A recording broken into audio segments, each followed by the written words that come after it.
નવનિર્મિત કિરણ હોસ્પિટલ તેમજ સુમૂલ ડેરીના ₹400 કરોડના પ્લાન્ટનું ઉદ્ઘાટન કરવા પીએમ મોદી 17 તારીખે આવી રહ્યા છે। ત્યારે મોદીના આગમનને લઈને ભાજપ તેમજ તંત્ર તૈયારીમાં લાગ્યું છે। 16મી એપ્રિલે વડાપ્રધાન સુરત એરપોર્ટ આવશે, ત્યારબાદ એરપોર્ટ કાર્યકર્તાઓની વિશાળ બાઇક રેલીમાં જોડાશે। બાઇક રેલી બાદ અઠવા લાઇન્સ મુકામે આવેલા સર્કિટ હાઉસ ખાતે રાત્રિ રોકાણ પણ કરશે। તો વડાપ્રધાનના સુરત આગમનને લઈને શહેર ભાજપ તેમજ કાર્યકરોમાં ભારે થનગનાટ જોવા મળી રહ્યો છે।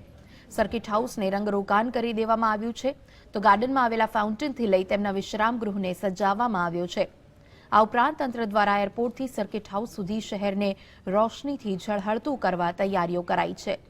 એરપોર્ટથી સર્કિટ હાઉસ સુધી 1341 એલઈડી લગાવવાની તૈયારી તંત્ર દ્વારા કરી દેવાઈ છે।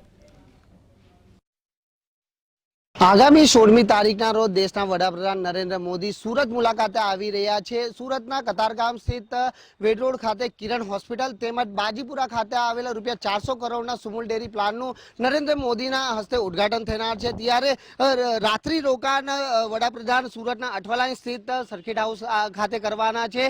જોઈ શકો છો, સર્કિટ હાઉસને પૂરા રંગો રોગાણ કરી દેવામાં આવ્યું છે। ગાર્ડનમાં જે ફાઉન્ટેન રહેલું છે, ફાઉન્ટેનમાં પણ કામગીરી કરવામાં આવી રહી છે। ગાર્ડનને સુશોભિત વૃક્ષોથી પણ શણગારી દેવામાં આવ્યું છે। તદુપરાંત જે લાઇટ પોલ છે, લાઇટ પોલ પણ જે કાર્યરત કરવામાં આવી રહી છે।